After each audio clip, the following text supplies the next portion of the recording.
કેશોદમાં શહેર કક્ષાનો પ્રથમ સેવા સેતુ કાર્યક્રમ યોજાયો। 55 જેટલી સરકારી સેવાઓ એક જ સ્થળે થઈ ઉપલબ્ધ। નમસ્કાર, સહજ ન્યૂઝ સાથે હું છું ગોપાલ ભેસાણીયા। રાજ્ય સરકાર દ્વારા ચાલી રહેલા સેવા સેતુ કાર્યક્રમ અંતર્ગત કેશોદ શહેરના નાગરિકોને સરકારશ્રીની વિવિધ સેવાઓ તેમના રહેઠાણની નજીક એક જ સ્થળે સરળતાથી મળી શકે તેવા હેતુથી આ આયોજન કરવામાં આવ્યું હતું।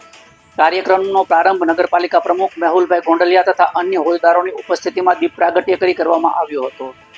સેવા સેતુ કાર્યક્રમ અંતર્ગત કુલ 55 જેટલી વિવિધ સરકારી સેવાઓ એક જ સ્થળે ઉપલબ્ધ કરવામાં આવી હતી, જેથી નાગરિકોને અલગ અલગ કચેરીઓમાં જવાની જરૂર ન પડે। આરોગ્ય સેવાઓ, પોલીસ વિભાગ, રેવન્યુ વિભાગ તેમજ નગરપાલિકાના વિવિધ વિભાગો દ્વારા નાગરિકોને જરૂરી માર્ગદર્શન અને સેવાઓ પૂરી પાડવામાં આવી હતી। કાર્યક્રમ દરમિયાન મોટી સંખ્યામાં લોકો ઉપસ્થિત રહી પોતાની અરજીઓ રજૂ કરી પોતાની અનેક પ્રશ્નોનો સ્થળ પર જ નિકાલ કરવામાં આવ્યો હતો। ત્યારે અમુક અરજીઓ અંગે તાત્કાલિક કાર્યવાહી કરવાની ખાતરી આપવામાં આવી હતી। ચીફ ઓફિસર મુકેશ વાઘેલાના જણાવ્યા મુજબ સેવા સેતુ કાર્યક્રમનો મુખ્ય હેતુ નાગરિકોની સમસ્યાનું ઝડપી નિરાકરણ લાવવાનો અને સરકારી સેવાઓ લોકો સુધી વધુને વધુ સરળતાથી ઉપલબ્ધ કરવાનો છે। તેમણે વધુમાં જણાવ્યું હતું કે નગરપાલિકાના વેરા બાબતે જેમના 10 વર્ષથી વધુ સમયથી વેરા બાકી છે તેઓ વહેલી તકે બાકી રકમ ભરપાઈ કરવી જોઈએ। આ કાર્યક્રમમાં મામલતદાર મહેતા સાહેબ, ભાજપના હોદ્દેદારો ભરતભાઈ પ્રજાપતિ, પ્રવીણભાઈ ભાલારા, અશોકભાઈ સુબા, એન્જિનિયર નાઘેરા સાહેબ, પોલીસ સ્ટાફ તેમજ વિવિધ વિભાગોના અધિકારીઓ અને કર્મચારીઓ ઉપસ્થિત રહ્યા હતા। રિપોર્ટર દિનેશ કાનાબાર, સહજ ન્યૂઝ, કેશોદ।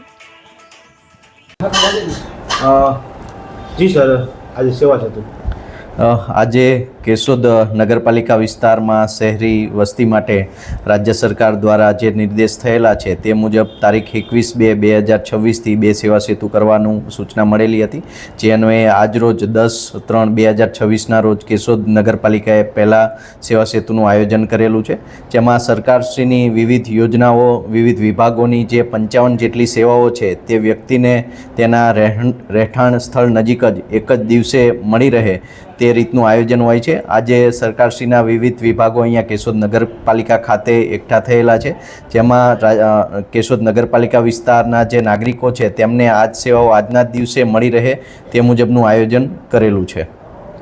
લોકોની રજૂઆત એવી છે કે આજે વેરો અમારી પાસે ભરાવે છે। જી, વેરો ભરવો એ નાગરિકોની પોતાની પણ એક પ્રાથમિક ફરજ છે।